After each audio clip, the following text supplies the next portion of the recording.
We're off to the Miami Open after we just saw a very good tournament at Indian Wells. Now, a lot of those players, guys, are going to be entered into this year's Miami Open as we have back-to-back ATP 1000 events. And for the most part, guys, that top 10 is going to look the same. But here's the big thing, guys. Jannik Sinner, your world number one, I'm sure you guys already know this, not entered into this year's Miami Open. He's dealing with the suspension due to a doping issue, and I think everybody knows that already, so we're going to move on to the players that are playing in this year's tournament. Like I said, guys, your top 10 kind of looks the same, but there are a few tweaks here or there to your top 10 for this year's Miami Open. Let's get into those top 10 players right now. Alexander Zverev is going to be the top seed for this year's tournament. Remember, with him, bad showing at Indian Wells, didn't even win a match there, so Zverev needs a big pick-me-up here in Miami, that's for sure. Carlos Alcaraz in at the second seed there. Alcaraz was denied a three-peat at Indian Wells by Jack Draper, but still good showing at Indian Wells. Let's see what he does here at Miami. He's a very talented player, and he's playing very well right now. Expect Alcaraz to be in the mix here. Taylor Fritz in at number 3. Fritz being on a hard court here for Miami, he can make some noise in this year's tournament. Remember, it was Draper that denied him making a run at Indian Wells as well. Novak Djokovic is going to be your 4th seed for this year's tournament. I was a little surprised at seeing that there. He just had a very bad showing at Indian Wells. He didn't even win a match there. But nonetheless, he is your 4th seed, and he is a 6-time champion at the Miami Open. Casper Ruud in at number 5. Again, a little surprised seeing Ruud as high as he is there in at number 5. But again, it's almost a season where we see Ruud kind of shine and blossom as we're getting closer to that clay season.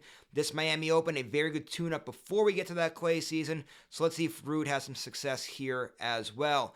Jack Draper, you guys heard his name a few times now here in this video. Draper, your Indian Wells champion, cracks the top 10 in the ATP rankings for the first time. He's actually your 6th seed for this year's tournament. So we'll see if Draper could complete a sunshine double. And guys, the way he's playing, definitely going to be in play for that here in this tournament. Daniil Medvedev, number 7 for this year's Miami Open. Medvedev, guys, he's won this tournament before. Don't sleep on Daniil Medvedev. And again, he just made the semifinals at Indian Wells as well. So he's playing a little confident right now as well. Andrey Rublev in at number 8. Rublev, I think you guys know how it goes with Rublev, right? He's going to go very, very far right to a final, or he's probably going to lose his first match. It seems just the way it's been going with Rublev here in these events. But still, Rublev in at number 8. Stefanos Tsitsipas, number 9.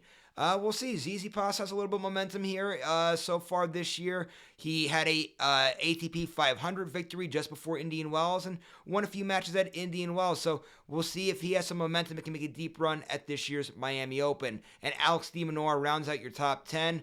De Minaur, another guy having a pretty good, steady 2025 so far. Happy to see him in the top 10. And again, we'll see if he can make a run in this year's tournament. So that's your top 10 for this year's Miami Open. But guys, a few other big players still in play here, including Holger Rune. Rune just made the finals at Indian Wells. And guys, he's playing very confidently. He had a strong end of 2024. He's playing well in 2025. He's in at number 11. If he has another good tournament here, guys, he has a very good shot at cracking the top 10 rankings. He's just outside of that right now. Ben Shelton, the big server, in at number 14. He also had a good showing at Indian Wells. And now here in Miami on the hard courts, I think he's also in play here as well. And Matteo Berrettini, guys, slowly climbing up those rankings. It's been a minute. I know he's been dealing with injuries and whatnot. He's had a few rough draws, but slowly climbing up the rankings there. He's in at number 29. And again, he's somebody, if he's healthy and playing well, maybe can make a run from a deep spot. But I'm glad to see him climbing up those rankings just a little bit. Now, guys, there's plenty of other players I could talk about, right? Like Tommy Paul's entered into this year's tournament. I mean, we could go on. Grigor Dimitrov is entered into this year's tournament. So here's what I'm going to do. Any player that you want to see where they're seated at, in the there's a link to that in the description of this video. Go to the description of this video, click on the link. Any player that's entered, you'll be able to see where they're seated at. You'll be able to see the draw for this year's tournament. All of that is going to be in the description of this video. So, hope you guys enjoyed today's video. One last thing before I head out, just want to remind you guys, please like this video and subscribe to this YouTube channel. I'm going to have continued coverage of this year's Miami Open right here, and I'll have continued coverage of the 2025 tennis season. So make sure you guys are coming right here for all of your tennis coverage this year here in 2025.